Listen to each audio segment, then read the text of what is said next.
জেলখানার কোনো ঘুম হয় না, জেলখানায় 1 নম্বর মশার কামড়ের জ্বালায় ঘুম হয় না।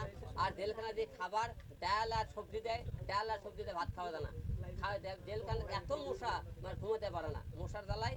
এবং মনে করেন ডাল দিয়ে যে ভাত, এই খাবার সবাই খাইতে পারবে না।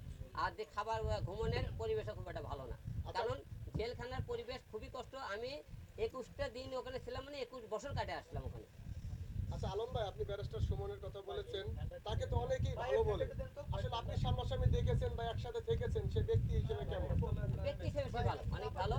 সে মনে করেন যে শোনেন, জেলখানা আমাদের সাথে যাদের সাথে দেখা হচ্ছে তাদেরকে সবাইকে একজন দেখতে ফেরেস্তার মতো লোক। তারা বাইরে কি করছে সেটা সেই এলাকার লোক জানে, জনগণ জানে, কিন্তু জেলখানার ভিতরে তাদেরকে ফেরেস্তার মতো লোক পাইছে। না, ওখানে এমন নিয়ম ছিল, এক ছেলের মধ্যে একসঙ্গে একজন সাথে কথা বলতে পারবে না, দেখা করতে পারবে না। আচ্ছা, আপনি তো অনেকদিন থাকছেন, অভিজ্ঞতাটা আসলে পরবর্তীতে কি আবার জেলে যেতে চান নাকি? জেলে চাই যেতে, জেলে কেউ যাইতে চায়, আপনি বলেন? জেলে কি কেউ সাথে সাথে যায়? আপনার অভিজ্ঞতাটা নাকি এবার গেলে আমাকে নিয়ে যাবে সাথে, আলম ভাই। আমি এটা বলতে চাচ্ছি যে আপনি কি শিক্ষা পেলেন আসলে জেলে যায়?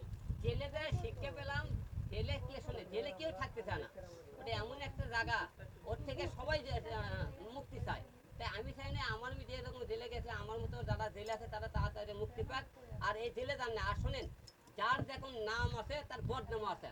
আর জেল মনে করেন পুলিশের জন্য থাকবে, যেহেতু আমি রাজনীতি করি, যেহেতু আমার নাম আছে। আমি এবার 3বার জেল কাটলাম, এর আগেও আমি কিন্তু 2বার জেলে ছিলাম। এটা আমার 3 নম্বর জেল খাটা। যাই হোক, জেল খাটা একটা অভিজ্ঞতা হয়ে গেছে। আর জেল হাজত আমার ভাগ্যে যে এতদিন লেখা থাকবে। আপনারা যতই চেষ্টা করেন যে আমি জেলে যাবো না, জেলে যেতেই পারি। জেল নিয়ে কোনো গান আসছে আপনার? জেল লেগান আসবে, এবং জেল নিয়ে একটা আমরা ঈদের পরে একটা অ্যাকশন, একটা গল্প বানানোর চিন্তা ভাবনা আছে। গল্পের নাম হলো কয়দিন, আমি একটা গল্প নিয়ে আসতেছি। আর জেল নিয়ে একটা গানও নিয়ে আসতেছি। ব্যারিস্টার সুমনরা কি দেখছেন আপনি সরাসরি?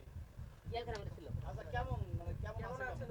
না, অনেকে বুদ্ধি করে কেরানীগঞ্জ পাঠাইছে, অনেকে কেরানীগঞ্জ পাঠাইছে, ওসি প্রদীপকে পাঠাইছে।